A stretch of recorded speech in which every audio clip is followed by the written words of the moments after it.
নমস্কাৰ ই কক্সালে স্বাগতম মই শ্ৰাৱণী দেৱী আজি আকৌ লৈ আনিছো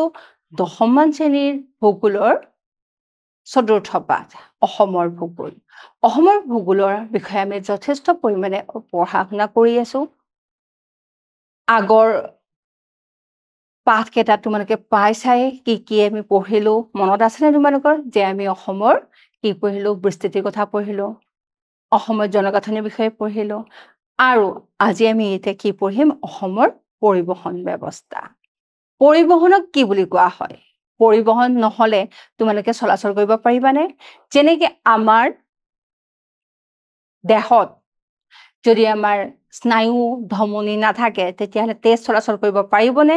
তেনেকৈ যদি আমাৰ পৰিবহণ ব্যৱস্থা নাথাকে তেতিয়াহলে আমাৰ গোটেই জগতখনে কি হৈ যাব স্থবিৰ হৈ যাব গতিকে আমাক কি লাগিব পৰিবহণ ব্যৱস্থা লাগিবই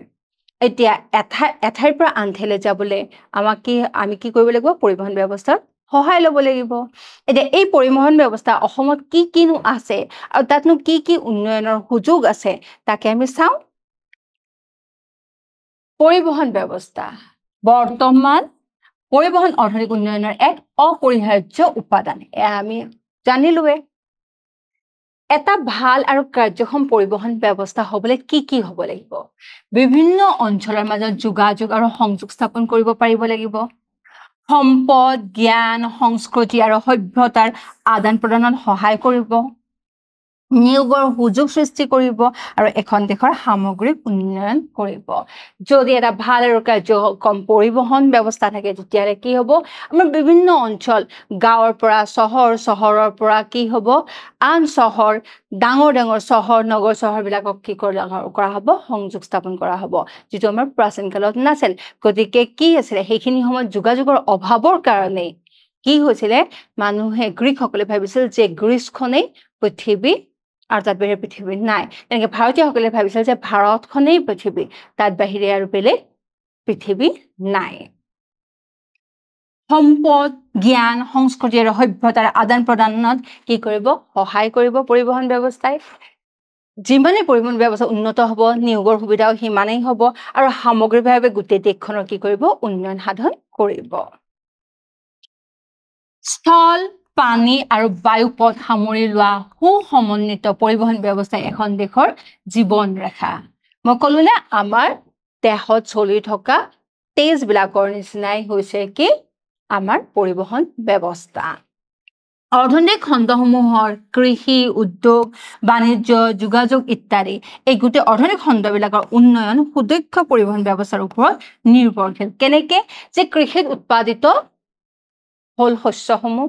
সেই উৎপাদিত শস্যসমূহ যদি পৰিবহণ ব্যৱস্থা নাথাকে তেতিয়াহলে আমি বজাৰলৈ কেনেকৈ লৈ যাম উদ্যোগলৈ কেনেকৈ লৈ যাম গতিকে যদি আমাৰ পৰিবহণ ব্যৱস্থা উন্নত হয় তেতিয়া কৃষি উৎপাদিত সামগ্ৰীসমূহ আমি কি কৰিব পাৰিম উদ্যোগলৈ লৈ যাব পাৰিম আৰু উদ্যোগত উৎপাদিত সামগ্ৰীসমূহ আমি বজাৰলৈ নিব পাৰিম আৰু তেনেকৈ কি হ'ব আমাৰ আৰু বেছি উন্নয়ন হ'ব এখন দেশৰ সামাজিক সাংস্কৃতিক আৰু ৰাজনৈতিক ক্ষেত্ৰৰ বিকাশত পৰিবহণ ব্যৱস্থাই গুৰুত্বপূৰ্ণ ভূমিকা পালন কৰে যদি আমাৰ সমাজবিলাক কি নহয় পৰিবহণ ব্যৱস্থাৰে যোগাযোগ কৰিব আমি নোৱাৰো তেতিয়াহলে এখন সমাজৰ পৰা আন এখন সমাজৰ মাজত কি নহব মিলা মিছা নহব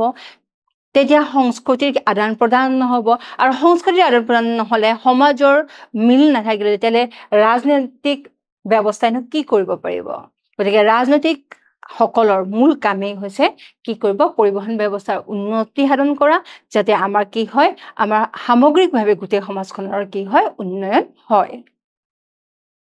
এখন সুবিকশিত পৰিবহণ ব্যৱস্থাই এখন দেশত প্ৰচলিত হৈ থকা বৈষম্য তাৰতম্য আৰু বৈচিত্ৰ্যৰ মাজত ৰাষ্ট্ৰীয় সংহতি আৰু ঐক্যক শক্তিশালী কৰে এই ক্ষেত্ৰতে আমি ক'ব পাৰো যে কিছু বছৰ আগলৈকে আমাৰ অসমখন কি হৈ আছিলে অসমখন মূল ভাৰতৰ পৰা আঁতৰত আছিল এনেও আমি জানো যে অসমখন গোটেই উত্তৰ পূৰ্বাঞ্চল আৰু মূল ভাৰতৰ মাজত পশ্চিমবংগৰ সেই ঠেক ৰাস্তাটোহে কি কৰে সংযোগ কৰে গতিকে আগত আমাৰ মূল ভাৰতৰ মানুহবিলাকে কি ভাবিছিল অসমখন এখন জংঘলৰ ৰাজ্য বুলি ভাবিছিল যেতিয়া কাৰণ তেওঁলোক অসমলৈ আহিবলৈ ভাল ৰাস্তা পথ নাই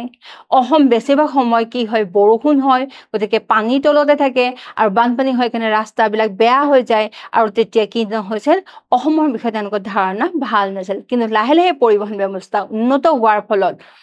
বা আমাৰ বাকী উত্তৰ পূৰ্বাঞ্চলৰ অন্য ৰাজ্যবিলাকলৈ পৰিবহণ ব্যৱস্থা উন্নত হোৱাৰ লগে লগে কি হয় আন ৰাজ্যৰ মানুহবিলাকে আমাৰ ইয়াতে ফুৰিবলৈ আহিব পাৰিছে আমাৰ মনোমোহা প্ৰাকৃতিক সৌন্দৰ্য উপভোগ কৰিব পাৰিছে আৰু লগতে কি কৰিব পাৰিছে লগতে অসমখনৰ সভ্যতা সংস্কৃতিৰ কথাও জানিব পাৰিছে আৰু তেতিয়া তেওঁলোকৰ ধাৰণাবিলাক কি হ'ব ভাঙি যাব যে অসমখন জংঘলৰ ৰাজ্য নহয় সমগ্ৰ উত্তৰ পূব ভাৰতৰ দুৱাৰমুখে হ'ল অসম এই দুৱাৰৰ জৰিয়তে উত্তৰ পূব ভাৰতৰ ৰাজ্যসমূহে সমগ্ৰ ভাৰতৰ সৈতে সম্পৰ্ক বজাই ৰাখিছে গতিকে উত্তৰ পূব ভাৰতৰ অৰ্থনৈতিক উন্নয়নৰ অসমৰ পৰিবহণ ব্যৱস্থাৰ বিকাশৰ লগতে ওতঃপ্ৰোতভাৱে জড়িত কাৰণ আমি জানো যে অসমৰ যদি পৰিবহণ ব্যৱস্থা উন্নত নাথাকে তেতিয়াহ'লে কি হ'ব উত্তৰ পূৰ্বাঞ্চলৰ বাকী ৰাজ্যকেইখনৰ কি হ'ব পৰিবহণ ব্যৱস্থা স্থবিৰ হৈ যাব কাৰণ তেওঁলোকৰ পৰিবহণ ব্যৱস্থা কি হয় অসমৰ মাজেৰে হয় অসম ভৌগোলিকভাৱে ভাৰতৰ ভিতৰতে এক সুদূৰ স্থানত থিয় দিছে পৰিবহণ ব্যৱস্থা ইয়াৰ অৰ্থনৈতিক বিকাশৰ বাবে এক অপৰিহাৰ্য চৰ্তত পৰিণত হৈ পৰিছে কাৰণ মই কথা আহিলে ক'লোৱে কাৰণ যদি পৰিবহণ ব্যৱস্থা উন্নত নহয় তেতিয়াহ'লে কি নহ'ব অসমখন উন্নত হ'ব নোৱাৰিব অসমৰ উপলব্ধ পৰিবহণ ব্যৱস্থা পথ পৰিবহণ ৰেল পৰিবহণ জল পৰিবহণ বিমান পৰিবহণ পথ পৰিবহণৰ উন্নয়ন হৈছে এতিয়া আমাৰ গাঁও ভূঁইৰ ৰাস্তাবিলাকো কি হৈছে পকা হৈছে ৰেল পৰিবহণ ব্যৱস্থাও যথাসাধ্য কি কৰা হৈছে উন্নয়ন কৰা হৈছে আৰু উন্নয়নৰ পৰিসৰ আছে অসমৰ এতিয়া জল পৰিবহণ ব্যৱস্থা আৰু উন্নয়নৰ যথেষ্ট সম্ভাৱনা আছে আৰু বিমান পৰিবহণ ব্যৱস্থাটো ক'বই নালাগে বিমান পৰিবহণ ব্যৱস্থা যিমানে উন্নত হ'ব সিমানে অসমৰ লগত আন ৰাজ্যবিলাকৰ যোগাযোগ বেছি ভাল হ'ব পথ পৰিবহণ ব্যৱস্থা পৰিবহণৰ আটাইতকৈ পুৰণি ব্যৱস্থা ৰাজহুৱা আৰু সামগ্ৰী চলাচলৰ বাবে সুবিধাজনক এই যে পৰিবহণ ব্যৱস্থা যেতিয়াৰ পৰা কি হৈছে নৱপ্ৰস্তৰ যুগত চকাৰ আৱিষ্কাৰ হৈছে সেই তেতিয়াৰ পৰা কি হৈছে পৰিবহণ ব্যৱস্থা আৰম্ভণি হৈছে আগতে মানুহে গৰু গাড়ীত গৈছিলে ঘোঁৰাই টনা গাড়ীত গৈছিলে লাহে লাহে যেতিয়া কি হ'ল আৰু উন্নত হ'ল ইঞ্জিনৰ ব্যৱহাৰ হ'ল তেতিয়া লাহে লাহে গাড়ী মটৰ চলিবলৈ আৰম্ভ কৰিলে আৰু এই পৰিবহণ ব্যৱস্থা স্থল পৰিবহণ ব্যৱস্থা বা পথ পৰিবহণ ব্যৱস্থা কি কৰে আমাৰ ৰাইজ আৰু সামগ্ৰী কি চলাচলত যথেষ্ট সহায় কৰে কম দূৰত্বৰ বাবে অধিক উপযোগী অসমৰ গ্ৰাম্য অৰ্থনীতিৰ ওপৰত উল্লেখযোগ্য ভূমিকা লৈছে যদি পথ পৰিবহণ ব্যৱস্থাই কি কৰিছে আমাৰ সৰু সৰু গাঁওবিলাককো চহৰৰ লগত যোগাযোগ কৰাত সহায় কৰিছে আৰু ইয়ে কি কৰিছে গ্ৰাম্য অৰ্থনীতি উন্নত কৰিছে মূল সুবিধাসমূহ কি দ্ৰুত আৰু নিৰ্ভৰযোগ্য এই সৰু আৰু ভিতৰৰ ঠাইবোৰৰ লগতো সহজেই সংযোগ স্থাপন কৰিব পাৰে এই পাহাৰ মালভূমি আৰু সমভূমিৰ মাজত যোগাযোগ ব্যৱস্থা সুন্দৰকৈ কৰিব পাৰে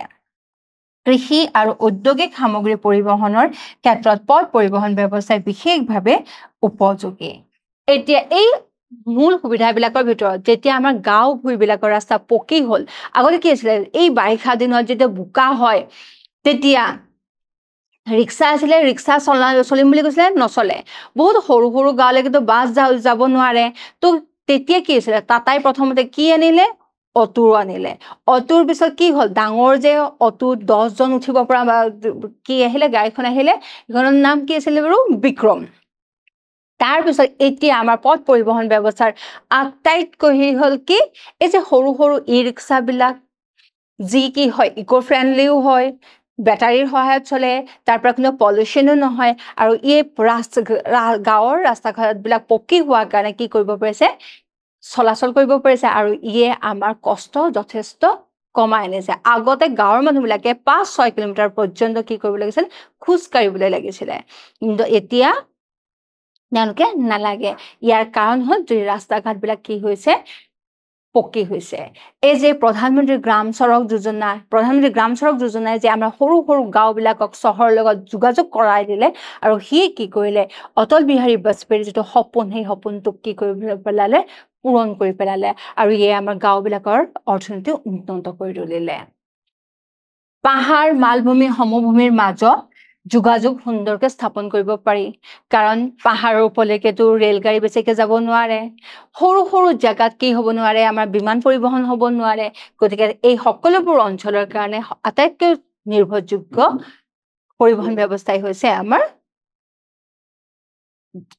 পথ পৰিবহন ব্যৱস্থা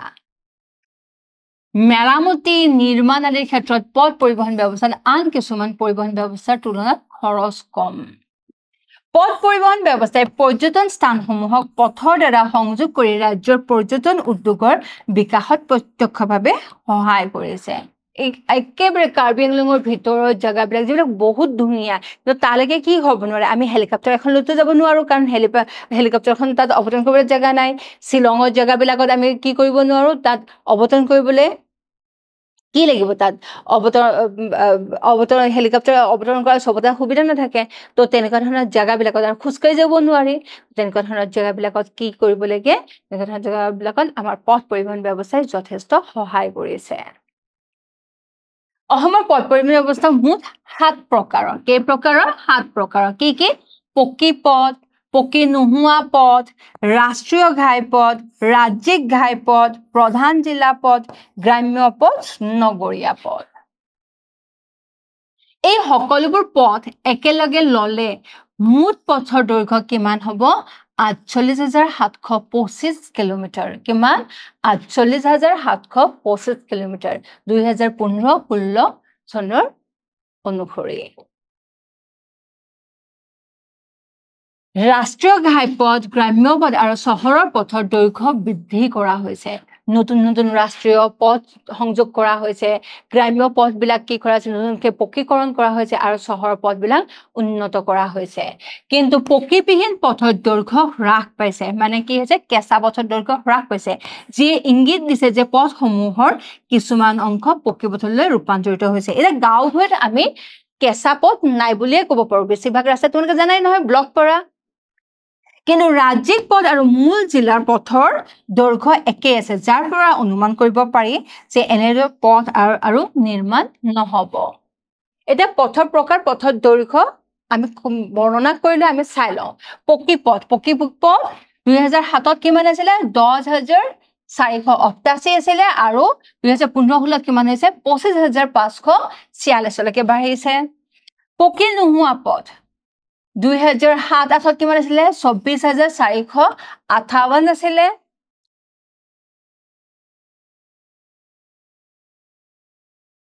আৰু কি হৈছে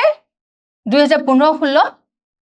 কিমান কমি গৈ কিমান হৈছে ১৯,৩১৬ তাৰমানে এই গোটেইখিনি পথ কি হৈ গ'ল পথখিনি নাইকিয়া হৈ যাব নেকি নাইকিয়া হৈ যোৱা নাই এই পথখিনি কি হৈছে এই পথখিনি পকী কৰা হৈছে ৰাষ্ট্ৰীয় ঘাইপথ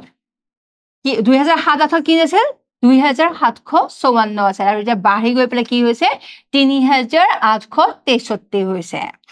ৰাজ্যিক পথ ৩,১৩৪ আৰু এতিয়া কিমান হৈছে ২,৫৩০ জিলাৰ প্ৰধান পথ ৪,৪১৩ আছিল আৰু এতিয়া কিমান হৈছে ৪,৩৭৯ গাঁৱলীয়া পথ ২৬,২২১ পৰা ৩৭,৫৪৪ লৈকে বৃদ্ধি হৈছে ইয়াৰ কাৰণ হৈছে মই ক'লো যে প্ৰধানমন্ত্ৰী গ্ৰাম্য সড়ক যোজনা য'ত কোৱা হৈছে যাৰ মতই আছিল যে গাঁৱে গাঁৱে কি কৰা সংযোগ কৰা নগৰীয়া পথ ১,১৭৭ৰ পৰা ১,৪০৯ মানে নগৰৰ পথবিলাক আগতেই আছে গতিকে নগৰৰ পথবিলাক ইমান বেছি কি হোৱা নাই উন্নত হোৱা নাই বা হ'বলৈ জাগা নাই এতিয়া ৰাজ্যখনৰ আভ্যন্তৰীণ জলপৰিবহন ব্যৱস্থাৰ উন্নয়নতো ৰাষ্ট্ৰীয় ঘাইপথ আৰু অন্যান্য পথসমূহৰ সক্ৰিয় ভূমিকা আছে কাৰণ জলপথৰ পৰা আনি পেলাই বস্তুবিলাক য'ত এটা জেগাত জমা কৰিব বন্দৰত সেই বন্দৰৰ পৰা আকৌ গাঁৱে গাঁৱে মানুহৰ মাজলৈকে বিলাবলৈ বা বজাৰলৈ নিবলৈ কি লাগিব আমাক স্থলপথৰে প্ৰয়োজন হ'ব ৰাষ্ট্ৰীয় ঘাইপথসমূহ অসম আৰু উত্তৰ পূব ভাৰতৰ অন্যান্য ৰাজ্যসমূহক দেশৰ বিভিন্ন ৰাজ্যৰ সৈতে সংযোগ কৰি উন্নয়নৰ পথ প্ৰশস্ত কৰি তুলিছে আৰু নতুন নতুনকৈ ৰাষ্ট্ৰীয় ঘাইপথ কি হৈছে অসমত সংযোজন হৈছে এতিয়া ৰাষ্ট্ৰীয় ঘাইপথবিলাক এইটো কিন্তু আমি জানিব লগা ৰাষ্ট্ৰীয় ঘাইপথ 31 নম্বৰ ৰাষ্ট্ৰীয় ঘাইপথ ক'ৰ পৰা গৈছে মই গোটেইকাল পঢ়ি নিদিওঁ হা কিন্তু মূলকেইটা পঢ়িছোঁ পশ্চিমবংগ সীমান্ত গৌৰীপুৰ উত্তৰ হালমাৰা বিজনী নলবাৰী বাহেঁটা চাৰিআলি আমিনগাঁওলৈকে বিস্তৃত এইটো কি হয় ৰাষ্ট্ৰীয় ঘাইপথ 31 এই 31 বি সেইটো ক'ৰ পৰা আছে উত্তৰ হালমাৰা অভয়াপুৰী যোগীঘোপা পশ্চিমবংগ সীমান্ত কচুগাঁও চিডলি এইটো কি হয় ৰাষ্ট্ৰীয় ঘাইপথ 31 হয় নগাঁও দবকা আমলখি নাগালেণ্ড সীমান্ত এইটো কি নাম দিছে ৰাষ্ট্ৰীয় ঘাইপথ 37 37 কি হৈছে গোৱালপাৰা পাইকানা বকু গুৱাহাটী দিছপুৰ সোণাপুৰ ৰহা নগাঁও তাৰমানে নগাঁৱৰ পৰা এইটো 37 নম্বৰ ৰাষ্ট্ৰীয় ঘাইপথ আটাইতকৈ দীঘল য'ত গোৱালপাৰাৰ পৰা ক'লৈকে গৈছে অৰুণাচল প্ৰদেশ সীমান্তলৈকে তিনচুকীয়া হৈ পেলাই বিস্তৃত গতিকে আমি ৰাষ্ট্ৰীয় ঘাইপথটো এনেকে পঢ়িব লাগিব আৰু ৰাষ্ট্ৰীয় ঘাইপথৰ দৈৰ্ঘ্যবিলাকো তোমালোকক দিয়া হৈছে আৰু লগতে নতুন নতুন ৰাষ্ট্ৰীয় ঘাইপথ সংযোজন হৈছে এইকেইটা এই যে তলত দিয়া আছে যে 315 এ 127 বি এই গোটেইবিলাক কি হয় নতুন ৰাষ্ট্ৰীয় ঘাইপথ সংযোজন কৰা হৈছে এতিয়া আহিলে ৰেল পৰিবহন ৰেলত উঠি পাইছে নে নাই ৰেলত উঠি যাবলৈ কিন্তু বৰ ভাল লাগে আৰু দীৰ্ঘতম মানে যেটো দীৰ্ঘতম যাত্ৰা কৰিবলৈ বহুত দূৰলৈ যাবলৈ তেতিয়া পথ পৰিবহন ব্যৱস্থাতকৈ ৰেল পৰিবহন বেছি সুবিধাজনক পৰিবহন ব্যৱস্থাৰ আন এটা প্ৰধান উপাদান হৈছে ৰেল পৰিবহন ভাৰতৰ অৰ্থনৈতিক বিকাশৰ দিশত ই যথেষ্ট অৰিহণা যোগাইছে বৰ্তমান অসমত ৰেল পৰিবহন ক্ৰমান্বয়ে অগ্ৰগতি লাভ কৰিছে ৰাজ্যৰ অৰ্থনীতিত প্ৰভাৱ পেলাবলৈ সক্ষম হৈছে ৰেল পৰিবহন ব্যৱস্থা আৰু ভাৰত তথা অসমৰ অৰ্থনীতিত যথেষ্ট পৰিমাণে অৱদান আগবঢ়াইছে এই ৰেল পৰিবহন ব্যৱস্থাই যাত্ৰী আৰু সামগ্ৰী অধিক দূৰত্বলৈ কঢ়িয়াই নিয়াৰ ক্ষেত্ৰত সুবিধাজনক আৰু নিৰ্ভৰযোগ্য পৰিবহন হৈছে ৰেল পৰিবহন অসমৰ অৰ্থনৈতিক উন্নয়নৰ লগতে আন্তঃগাঁথনি আৰু ঔদ্যোগিক উন্নয়নৰ বাবে প্ৰয়োজনীয় সম্পদৰ পৰিবহনৰ ক্ষেত্ৰত ৰেল পৰিবহন ব্যৱস্থাই গুৰুত্বপূৰ্ণ ভূমিকা পালন কৰি আহিছে ৰাজ্যত ৰেল পৰিবহনৰ সম্প্ৰসাৰণৰ ফলত কৰ্মসংস্থাপনৰ সুযোগ বৃদ্ধি হৈছে এই পৰিবহন ব্যৱস্থাই অসমক দেশৰ সুদূৰ ৰাজ্যসমূহৰ সৈতে সংযোগ কৰি জাতীয় ঐক্য বৃদ্ধি কৰিছে কাৰণ তোমালোকে ভাবা যে অসমৰ পৰা কন্যাকুমাৰীলৈকে জম্মু কাশ্মীৰৰ পৰা কন্যাকুমাৰীলৈকে এই বিভিন্ন ধৰণৰ অঞ্চলবিলাকক কি কৰিছে ৰেল পৰিবহন ব্যৱস্থাই সংযোগ স্থাপন কৰিছে ৰেল পৰিবহন ব্যৱস্থা পথ পৰিবহন ব্যৱস্থাৰ বিকাশত সহায়ক হৈ পৰিছে দূৰ ৰাজ্যৰ পৰা বিভিন্ন ধৰণৰ আমাক লগা বস্তুবিলাকো কি কৰিছে ৰেলে কঢ়িয়াই আনিছে যেটো হয়তো পথ পৰিবহন ব্যৱস্থাৰ সহায়ত কঢ়িয়াই আনিলে বেছি সময় লাগিলে হয় অসমৰ ৰেল পৰিবহন ব্যৱস্থা উত্তৰ পূব সীমান্ত ৰেল মণ্ডলৰ অন্তৰ্গত এই মণ্ডলৰ মুখ্য কাৰ্যালয় গুৱাহাটীৰ মালিগাঁৱত অৱস্থিত তোমালোকে মনত ৰাখিবা যে অসমৰ ৰেল পৰিবহন ব্যৱস্থাৰ মুখ্য কাৰ্যালয়টো কোনটো উত্তৰ পূব সীমান্ত ৰেল মণ্ডল গোটেই উত্তৰ পূৰ্বাঞ্চলৰ ৰেল পৰিবহন উত্তৰ পূব সীমান্ত ৰেল মণ্ডলৰ অন্তৰ্গত হয় ইয়াৰ মুখ্য কাৰ্যালয় গুৱাহাটীৰ মালিগাঁও উত্তৰ পূব সীমান্ত ৰেল মণ্ডলৰ পৰা উপলব্ধ তথ্য অনুসৰি অসমৰ মুঠ ৰেলপথৰ দৈৰ্ঘ্য হৈছে কিমান 2458.93 কিলোমিটাৰ 2012-13 বছৰত আৰু কি হৈছে বৃদ্ধি পাইছে ইয়াৰ মুঠ দৈৰ্ঘ্যৰ ভিতৰত ব্ৰডগজ লাইন কিমান 1470.06 কিলোমিটাৰ আৰু মিটাৰগজ লাইন কিমান 9888.87 কিলোমিটাৰলৈকে বিস্তৃত আৰু অসমৰ এতিয়া যিমান আমাৰ কি আছে ৰেলপথ আছে সেই ৰেলপথবিলাকক কি কৰা হৈছে বৈদ্যুতিকৰণ কৰা হৈছে আৰু যাতে কি নহয় ৰেলৰ পৰা কি কৰা আছিল কয়লা ব্যৱহাৰ কৰা আছিল তাৰ ফলত যথেষ্ট পলিউশ্যন হৈছিল আৰু এটা বিদ্যুতৰ সহায়ত কি কৰা হৈছে সেই পলিউশ্যন বা প্ৰদূষণ বন্ধ কৰা হৈছে আৰু ৰেলবিলাক কি হৈছে ক্ষিপ্ৰগতিত চলিব পৰা হৈছে অসমৰ ৰেলখাৰ মানচিত্ৰ দেখিছেনে এই মানচিত্ৰখনৰ পৰা আমি গম পাম যে অসমৰ প্ৰায়বোৰ জিলাই কি হৈছে ৰেলৰ দ্বাৰা সংযোজিত এতিয়া আমাৰ প্ৰশ্নৰ সময় একদম সৰু সৰু প্ৰশ্ন তোমালোকে গমেই পাবা যে উত্তৰ পূব সীমান্তৰ ৰেলমণ্ডলৰ মুখ্য কাৰ্যালয় ক'ত এইমাত্ৰ মই কৈয়ে উঠিলো ক'ত মালিগাঁও অসমত মুঠ ৰাষ্ট্ৰীয় ঘাইপথ কিমানটা আছে বাৰু 34টা 36টা 44টা কিমানটা 34টা আজিলৈ ইয়াতে সামৰিছো ধন্যবাদ